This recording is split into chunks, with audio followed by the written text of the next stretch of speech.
Good morning student. अभी हम लोग इकोनॉमिक्स पढ़ने जा रहे हैं। इकोनॉमिक्स में चैप्टर 6 हम पढ़ रहे थे, जिसमें मैंने दो वीडियोस बना के डाल दिया है, ठीक है। जिसके आगे आज हम लोग पढ़ेंगे कुल स्थिर लागत की परिभाषा दीजिए। अभी तक हमने पढ़ा था कुल लागत किसे कहते हैं, उत्पादन लागत का क्या अर्थ है, औसत लागत की परिभाषा, सीमांत लागत का क्या अर्थ है, औसत लागत अल्पकाल में यू आकार का क्यों हो जाता है, जिसे मैंने आपको बताया था कि ये थोड़ा इंपॉर्टेंट क्वेश्चन भी है। आज हम लोग पढ़ेंगे कुल स्थिर लागत की परिभाषा दीजिए। क्वेश्चन है कुल स्थिर लागत की परिभाषा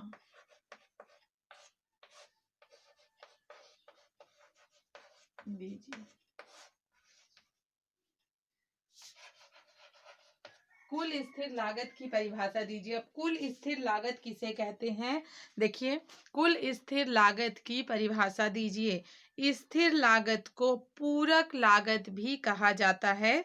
उत्पादन के कुछ साधन जैसे मशीन, औजार, मकान आदि स्थिर होते हैं, ठीक है। क्यों स्थिर होते हैं? इसलिए स्थिर होते हैं कि ये सब जैसे मकान हो गया, मशीनरी हो गया, ये सब बदलता नहीं रहता, ठीक है। एक बार अगर हम लोग उस चीज को खरीदते हैं, क्रय करते हैं, तो वो सब चीजें स्थिर रह जाती हैं, ठीक है। तो कुल स्थिर लागत किसे कहते हैं, फिर से लिख लीजिए। स्थिर लागत को पूरक लागत भी कहा जाता है। उत्पादन के कुछ साधन जैसे मशीनरी, औजार, मकान आदि स्थिर होते हैं। उत्पादन की मात्रा में कमी अथवा वृद्धि होने पर भी अल्पकाल में इन स्थिर साधनों में परिवर्तन नहीं किया जा सकता।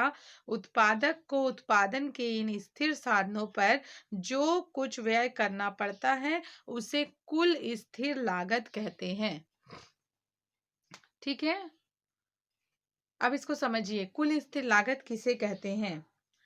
उत्पादक को उत्पादन के जिन जिन जिन चीजों पर, है ना, स्थिर साधनों पर जो कुछ भी व्यय करना पड़ता है उसे कुल स्थिर लागत कहते हैं। जैसे मान लीजिए, एक बार हमने मशीनरी खरीदी, एक बार हमने औजार खरीदा, एक बार हमने मकान खरीदा, तो ये सब ऐसी चीजें हैं जिन पे हमें बार बार खर्च करना नहीं पड़ता।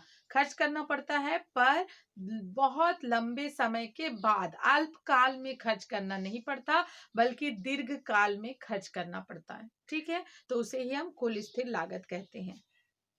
चलिए हम लोग दूसरा क्वेश्चन देखते हैं। कुल परिवर्तनशील लागत की परिभाषा दीजिए।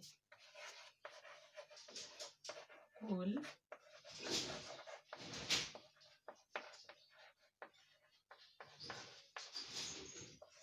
परिवर्तनशील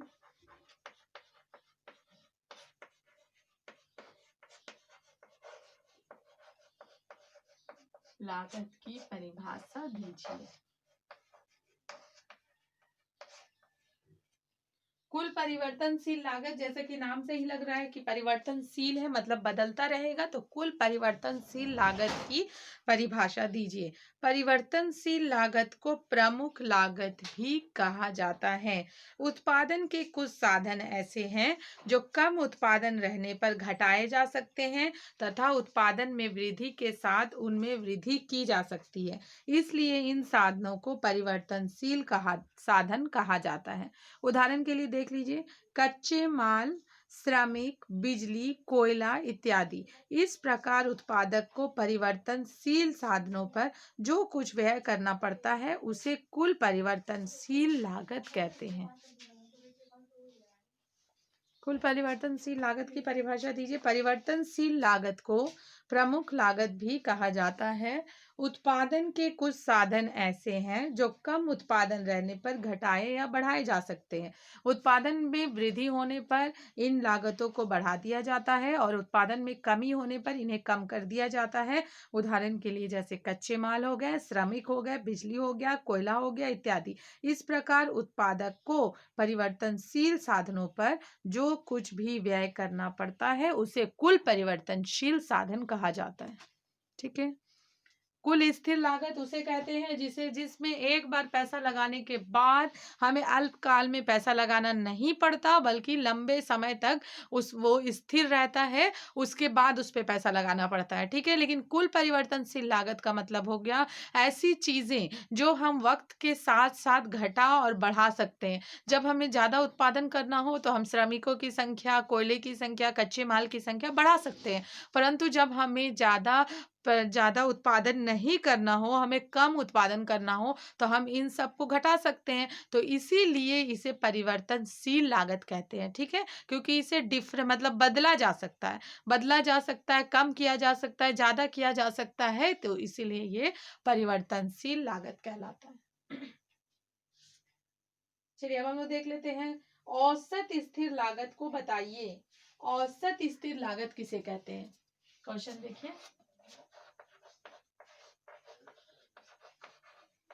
औसत स्थिर लागत किसे कहते हैं?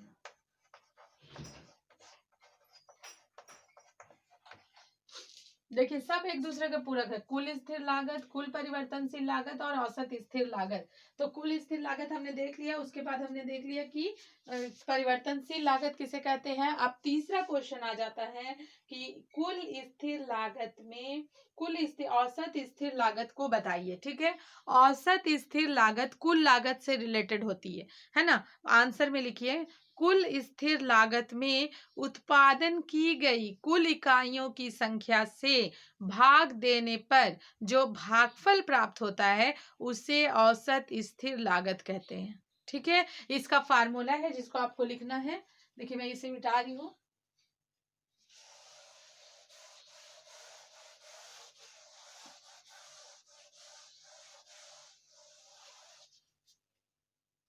औसत स्थिर लागत निकालने के लिए आपको लिखना है औसत स्थिर लागत, औसत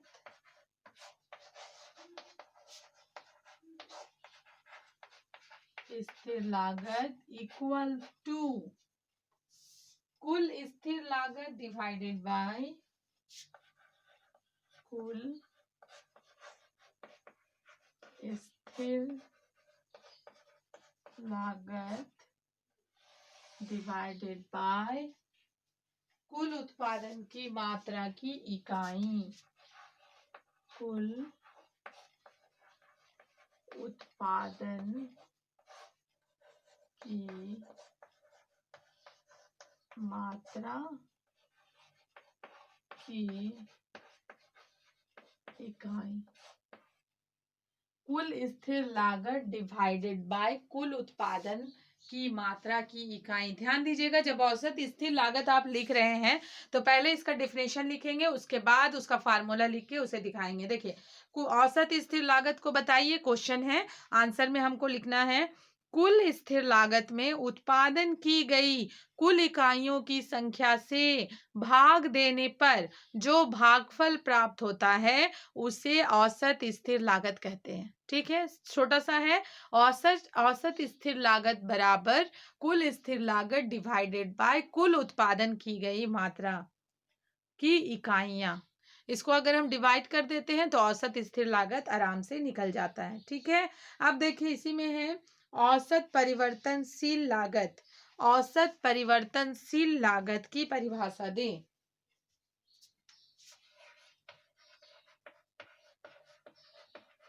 औसत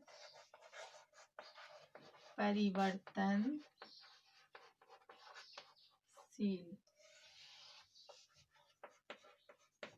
लागत की परिभाषा दें।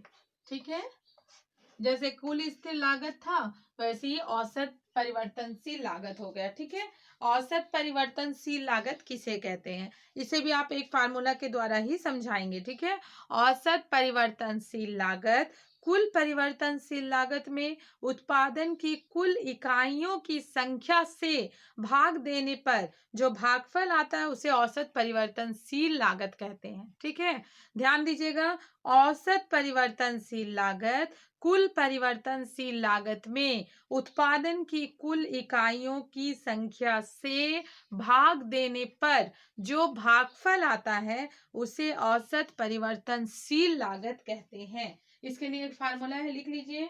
औसत परिवर्तनशील लागत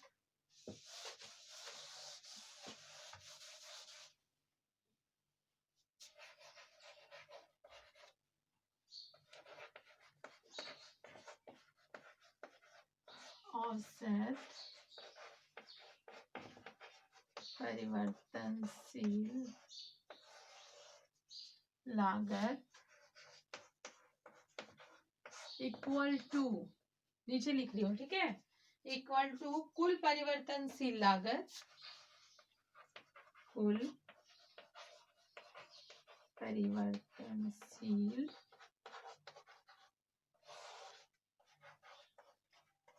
लागत डिवाइडेड बाय कुल उत्पादन की मात्रा की इकाई,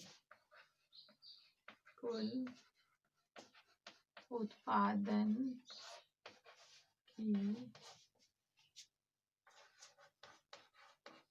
मात्रा की इकाई। देखिए, कुल परिवर्तनशील लागत डिवाइडेड बाय कुल उत्पादन की मात्रा की इकाई, ठीक है। औसत परिवर्तनशील लागत का मतलब समझ में आ गया। इसको जब भी लिखने आएगा आपको ये दोनों, कुल स्थिर लागत में उत्पादन, औसत स्थिर लागत को बताइए और औसत परिवर्तनशील लागत को बताइए, तो इन दोनों को लिखने के लिए आपको पहले डिफिनेशन लिखना है और उसके बाद इसका फार्मूला लिखना है, उसके बाद इसको सबमिट करना है, ठीक है। तो इस तरह से जो ये दोनों फार्मूला मैंने लिखवाया है बहुत इंपॉर्टेंट है, इसे आप याद रखिएगा। इससे अभी मैं फिर आप लोगों को न्यूमेरिकल क्वेश्चन बनवाऊंगी, इसी फार्मूला से वो सॉल्व हो जाएगा, ठीक है ना। ठीक है, इसके आगे कल। Thank you.